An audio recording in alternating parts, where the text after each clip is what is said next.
Hi everyone, we're going to be talking today on our second video about sugar addiction. I get many clients coming to me saying, hey Steve, how do I stop eating so much chocolate? Now I know especially the ladies love the chocolate, and a lot of guys I know love chocolate as well.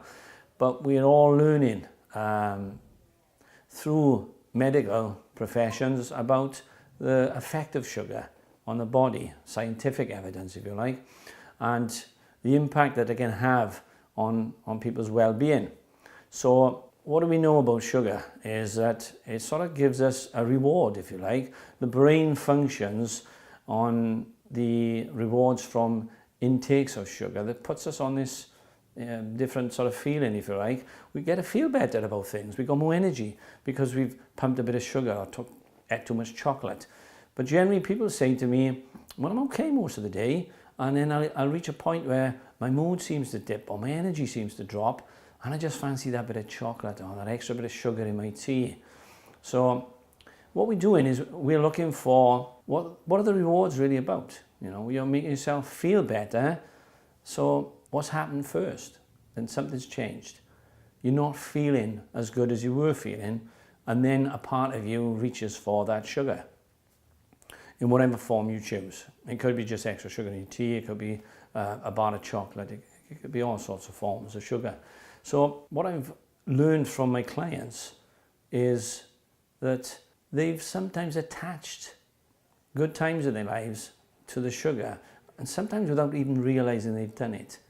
So there could be an instance many years ago where something was happening in their lives, and it could be a good thing, and they were eating something that was sugary and sweet at the time, and what happens is part of the system is saying, well, every time you eat that sugar or that chocolate, you're reproducing that good feeling and that good time. And other times it could be something that happened in their lives where they didn't feel so good about themselves, and they reached for the chocolate or the sugar, and it made them feel better about the situation they found themselves in. So really it's a bit of a catch-22. You're using it to keep the good feelings, or you're using it to douse down the bad feelings that you've been having. So it's only through my experience of working with many clients around sugar addiction that we found that once they have awareness within themselves of the reason they're giving themselves the reward for the sugar, the chocolate, whatever they're choosing, then they seem to take care of it by themselves. So I've had quite a lot of clients who were taking a lot of sugar or eating a lot of chocolate now have cut right down, and some don't even need to take the sugar or the chocolate anymore.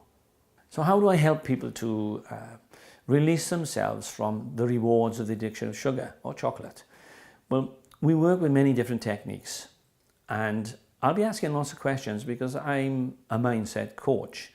So what I'm doing is helping them to change their mindsets. Now we know that addiction happens in the brain, releasing different chemicals that the people feel the rewards for. So that's been proven through science. And what I get them to do is start to find the answers by moving them back through various questions, maybe some different techniques, and suddenly they get that eureka moment. I've realized why I've been eating too much sugar, or taking too much sugar in my tea, or eating too much chocolate. They've just got that little insight for themselves.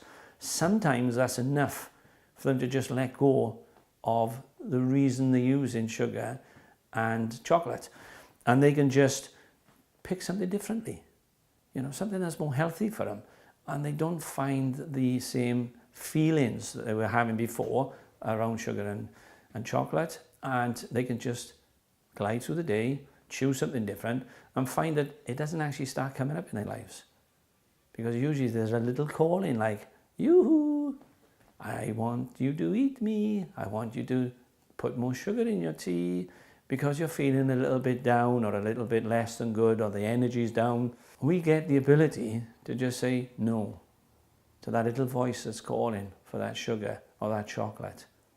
And when people get it, they're usually quite surprised sometimes how simple it can be. Was that really causing the problem? I say, I don't know. Was it? And they'll go away, and then I'll get a text a couple of days later or a week later saying, wow, since that session, I haven't been worried about chocolate. I haven't wanted to eat it. I haven't put sugar in my tea. I haven't sprinkled it all over my cereals. How did that happen? Well, they found the connection. They found the attachment that they've made that's been the driving force behind that addiction. And when they get that, it's really liberating for the person. And they can make new choices. And they can just go on with life, feeling better.